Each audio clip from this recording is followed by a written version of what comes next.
This is Kugan Cassius for IFL TV in association with MTK Global. We're in Glasgow to announce Josh Taylor's next fight on May the 2nd at the Hydro. I'm joined by Lee McGregor, who will feature on the bill. Looking very sharp today, Lee. Yeah, good, thanks. Thank you very much. So, I'm assuming opponent for you kind of is in talks at the moment, looking to see who you're going to fight, but have you been told who it potentially could be on May the 2nd? Yeah, no, there's been a few names mentioned. I think I'm going to be defending both my British and Commonwealth titles, so as I say, I'm just waiting to get that final name confirmed. Hopefully we'll have it in the next week or so. And obviously Josh Taylor defending his world titles against his mandatory challenger in Kong Song. But Josh Taylor, I mean, what can you say? A fantastic 2019, and he's proving to be one of the best in the world.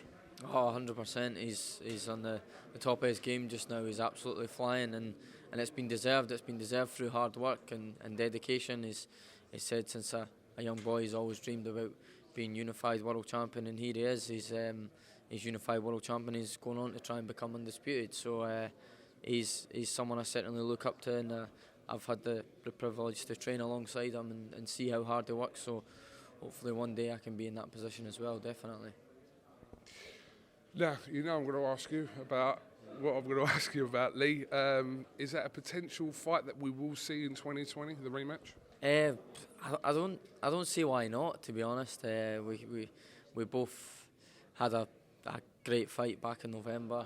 I feel like we can definitely both go on and improve, and we can maybe fight for something bigger, something at stake to be bigger this time. Possibly a European title, maybe even world title eliminator. We just don't know what might happen, but I'm all for it as long as we can get something sorted and get something agreed. I'm ready for the rematch, definitely. For obviously recently signed with Matchroom and Eddie Hearn, has there been any discussion regarding that's come your way from kind of Matchroom and Eddie Hearn's side about that rematch? No, nothing's come to us so far. I feel like they're going to try and build them, get them a couple of fights on the Sky cards. I'll be doing the same, whether it's what's happening now with Top Rank and Frank Warren now involved live on BT. This show coming up on May the 2nd. Let both of us have a couple of fights and then see where we're both at. And I believe an offer will come our way, probably from Eddie, which we'll discuss, and we'll take it from there when that comes. But as of yet, I've not heard anything from my side, no. Well, it's an inevitable fight that will happen. It's just, obviously you both have got your own careers you're focused on, but it is something that the public will demand. Yeah, definitely, and I don't see why it can't happen again.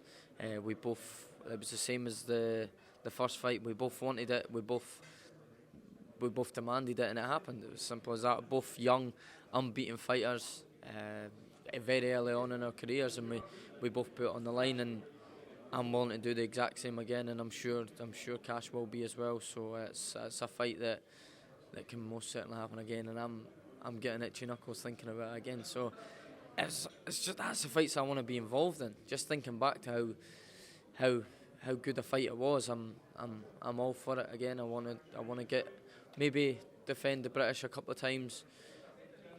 Could possibly win the European title. Hopefully challenge for it this year, and then summer next year, maybe a big fight for us. But I can't decide. I can't decide what's going to happen. I just need to do what my team says, and I'll do that. No problem. You would have obviously watched Tyson Fury's brilliant win in Las Vegas a week and a half ago now, but I think everyone's still getting over it, Lee. No, it was absolutely amazing.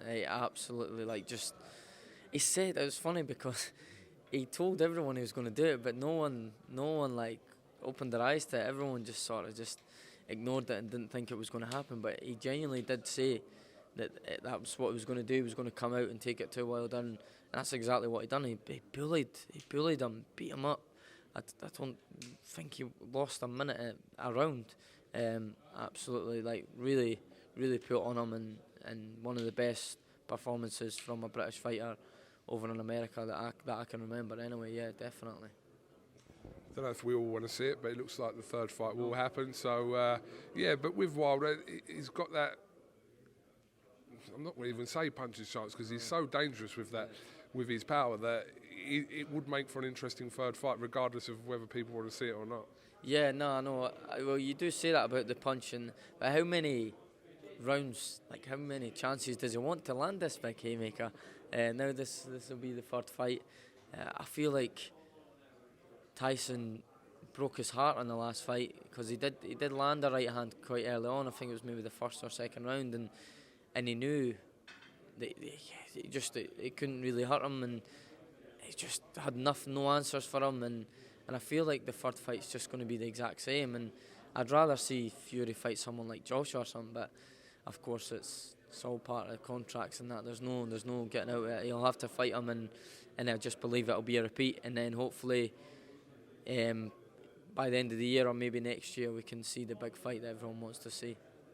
Absolutely. Lee McGregor, thank you very much for talking to IFL TV. Have you got anything else you'd like to add, my friend?